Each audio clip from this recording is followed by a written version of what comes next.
Hey guys, just going to give it a couple of minutes, maybe just 60 seconds for anyone to join that's just got the notification through. So get to look at my handsome face for a few minutes.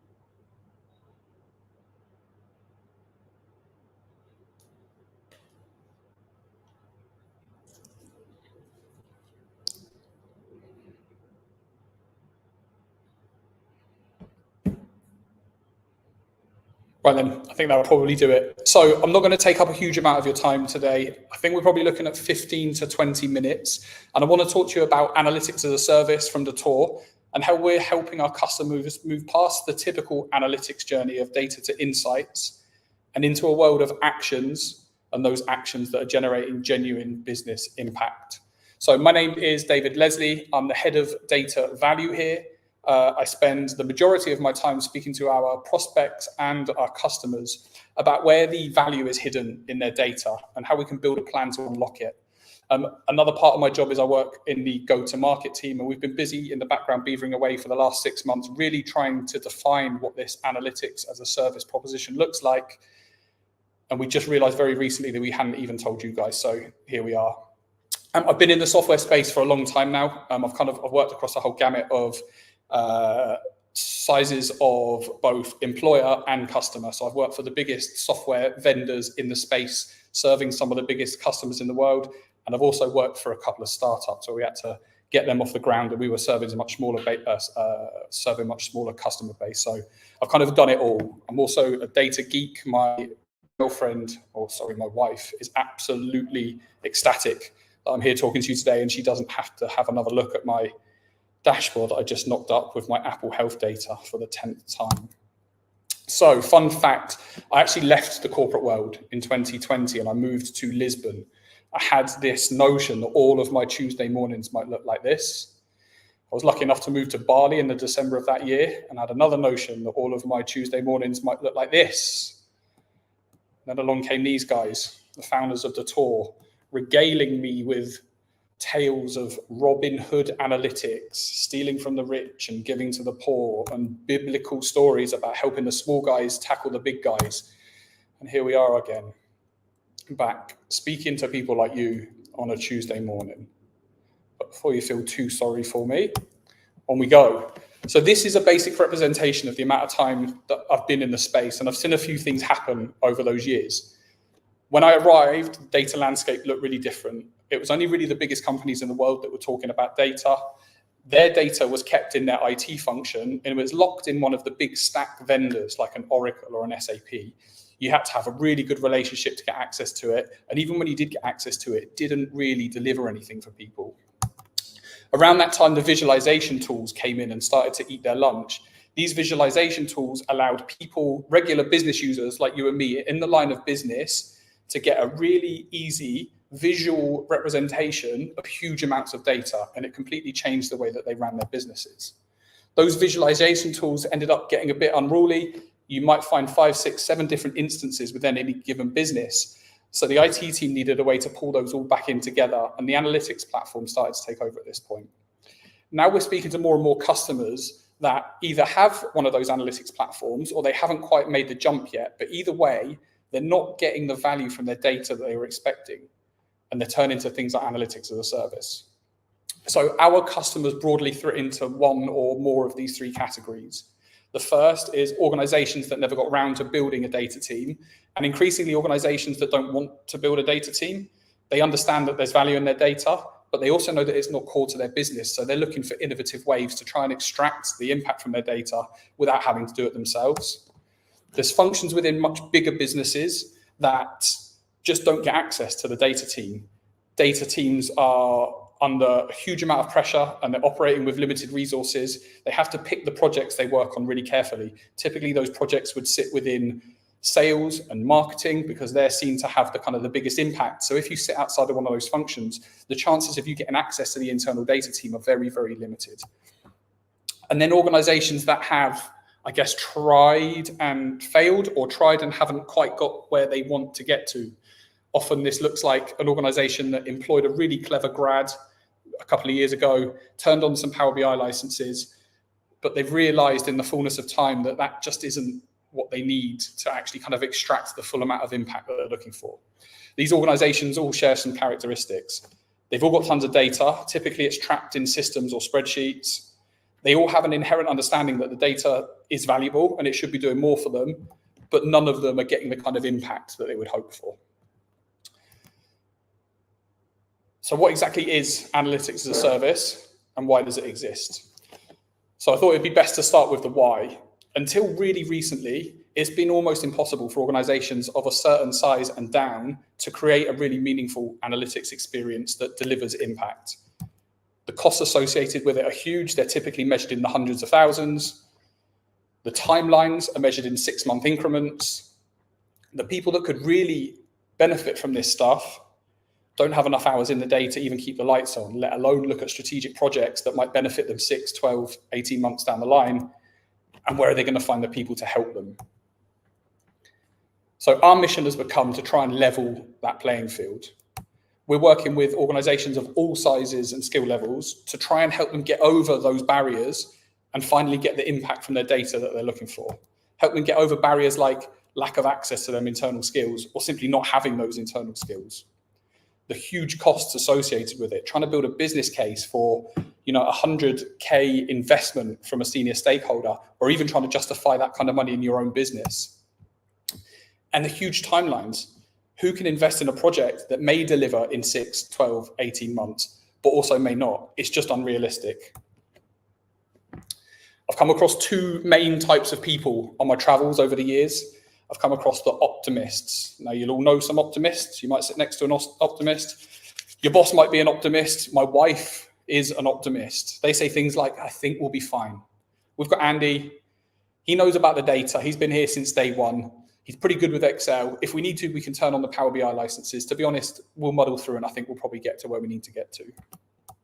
And then the realists. Those guys understand that to build a really meaningful analytics experience that's going to take you from data all the way through to the business impact that you're expecting takes a bit more than that.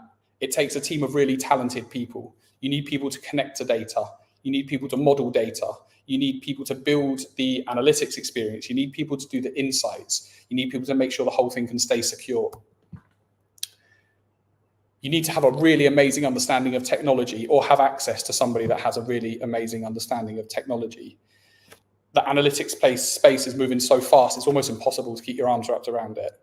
What's the most analytics ready cloud infrastructure? What's the right platform for my particular use case and for the skill levels within my business?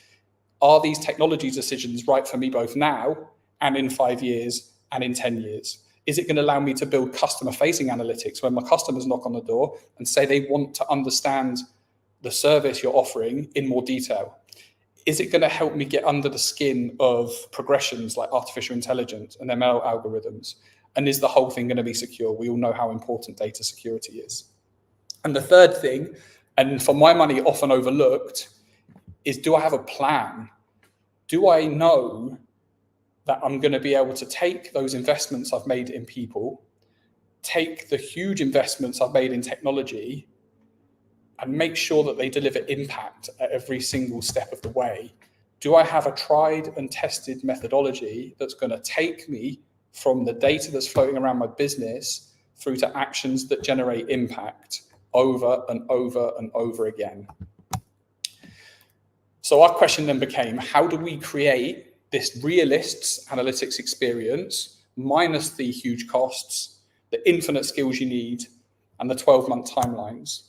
And that is exactly what analytics as a service is.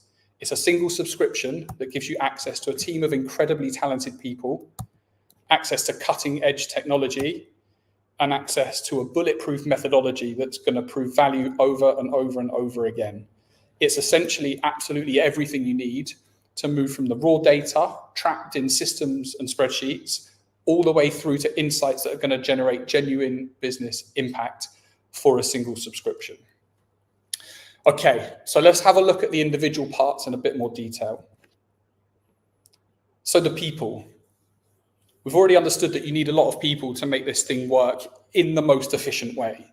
The challenge is that the deck really is stacked against you, really as any business, but certainly as a business of a certain size and under.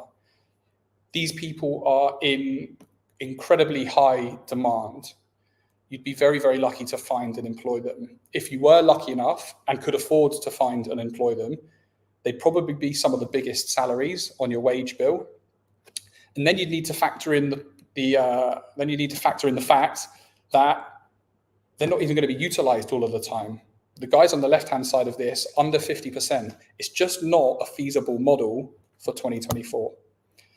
And that's where we came up with the Analytics as a Service skills bench. We've amassed a team of data superstars that our customers get access to when they need them and not when they don't. So when we're looking to build out an analytics project and we want to make sure that it's got super efficient data connections, that the data is being extracted in the best way, that the infrastructure has been architected for now and so that it can be scalable in the future, you get access to our engineers and architects. Once those guys are done with it, they hand over the baton to our analysts and industry experts. These are the guys that are going to help you analyze the data, uncover the insights, and really importantly, turn those insights into actions that actually generate impact. I think it's actually super important to stop at this point. I've been involved in hundreds of projects that looked like they had bags of potential. Did they have super solid data foundations? Yes. Were they architected perfectly? Yes. Were they built for now and the future? Yes. Did they have smart people doing the analysis? And did they uncover some potentially game-changing insights? Yes. However, that's where they stopped. Those insights died at the dashboard.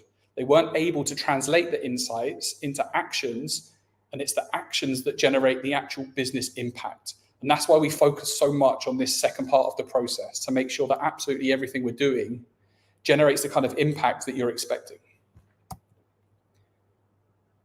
And it's that model that's basically allowing us to deliver what we would call enterprise-grade data experiences at a fraction of the cost. Quick bit of water. Okay, so the technology.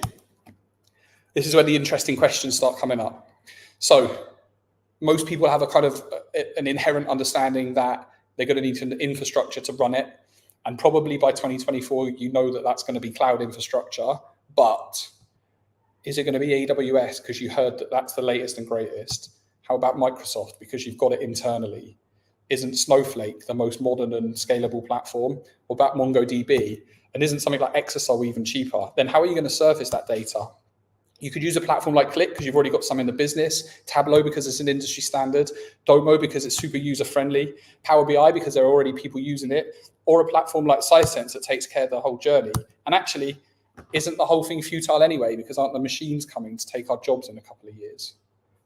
The reality is they're all important questions, but we don't think they're questions that you need to be worrying about.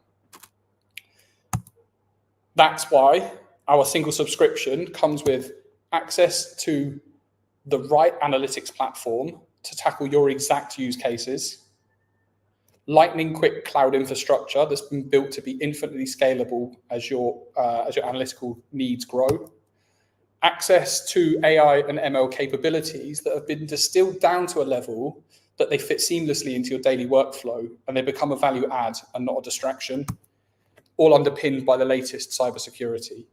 4 headaches absolutely wiped out with a single subscription. That means the old world consideration of things like, can I afford the upfront cost, data warehouse, is this the best platform, are all replaced essentially with absolutely, it's all covered within this single subscription. I think this is a really good place to pause and kind of address the elephant that I find in most rooms, in most of the conversations that I'm having at the moment. So we understand that there's a huge amount of potential in advanced technologies like artificial intelligence, like machine learning, like sensors, and like the advanced analytics platforms. But the reality is they're just not magic, not yet. They're only as good as the people driving them. And that's where our people plus technology approach really comes to the fore, because we've got the greatest people driving the best technologies, and that's how you really drive home impact. Okay, so to the final piece that I mentioned is often overlooked, methodology. So we call this our analytics impact methodology, and it's broken up into two parts. The first part is the discovery part. So the discovery part of our methodology kicks off with an impact workshop or impact workshops. These are sessions that are run by our impact specialists, and they're designed to take our customers through a journey, kind of breaking through their potential limiting beliefs that they hold, moving past the unknown unknowns, and helping them understand the full potential that sits within the data. Over the course of a few sessions, we'll be looking to uncover the strategic objectives of the business, create a shared definition of impact, which is really important and is something that we'll work to throughout all of our journey together. What are the personal drivers of the people in the room? What's the available data like? Identifying any potentially valuable projects, looking at the feasibility of those projects, and then creating a roadmap. It's the outputs of these impact workshop sessions that allow us to build an impact prioritization matrix. Pretty easy to understand. Along the bottom is the project feasibility. Does the data exist? Can we get to the data? Do we need to write APIs? Is it in spreadsheets? Do the relevant stakeholders have enough time to dedicate to the project? Along the x-axis is the business impact. Really simply, low to high business impact. How much impact will it have on the business? So we take the outputs from the workshops and plot them onto here. And the idea is that we create a roadmap that allows us to get to impact and value as quickly as humanly possible. That allows us to create a flywheel effect and bring more people on the journey with us. But in parallel, we're building out strategic projects that we know ultimately are going to deliver exponential value over time. Those outputs are then fed over to our delivery team. So this is the delivery part of our analytics impact methodology. They call this their 8 A's. I'm going to walk you through it really quickly. So it's broken up into 2 pieces, broadly speaking. The top 3 address technology. So that's access. How do we get access to the data in the most efficient way, both now and in the future? Amalgamate. How do we bring all of those data sources together in a way that makes it easily interrogatable and scalable? And ask. Are we asking the right initial questions to make sure that everything we do is heading towards the impact that we've identified? The bottom half looks more at the people that we've already spoken about. Analyze. What are these initial answers telling us? And how do we start to turn them into actions that we think could have some impact? Appraise.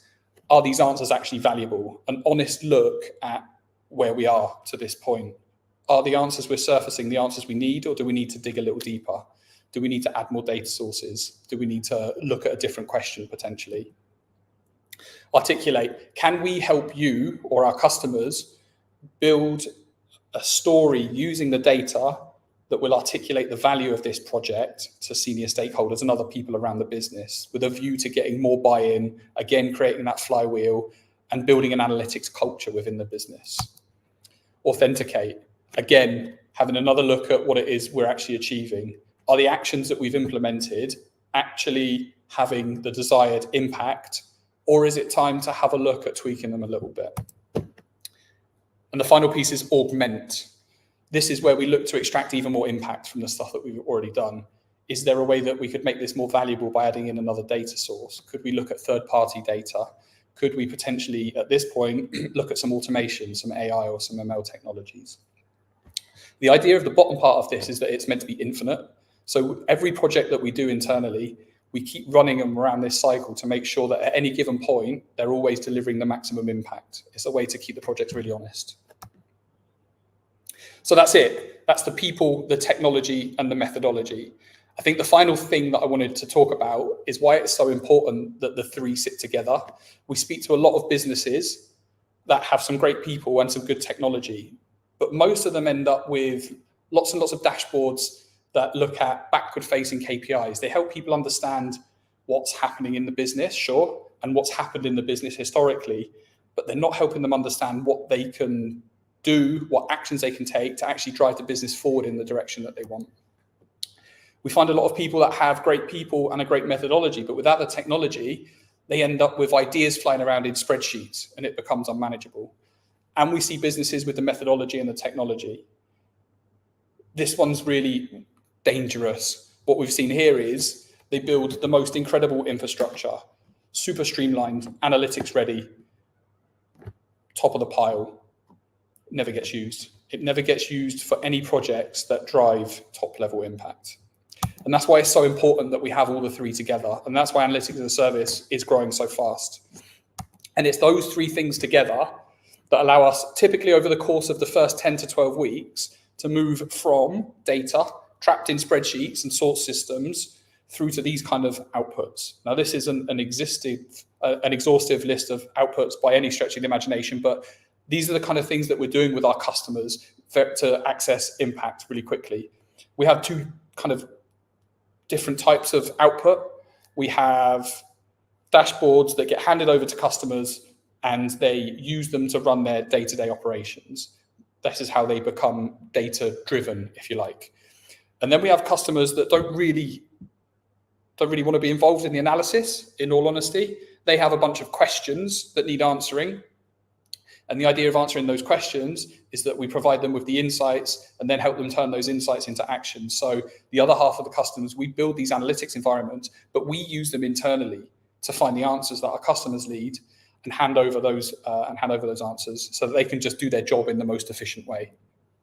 And that's kind of it, to be honest. That's Analytics as a Service. That is what we do. That's how we do it. And that is why we do it. So I think some clever people have hopefully been answering questions as we've been through it. But if anybody does have any questions, feel free to drop them in now.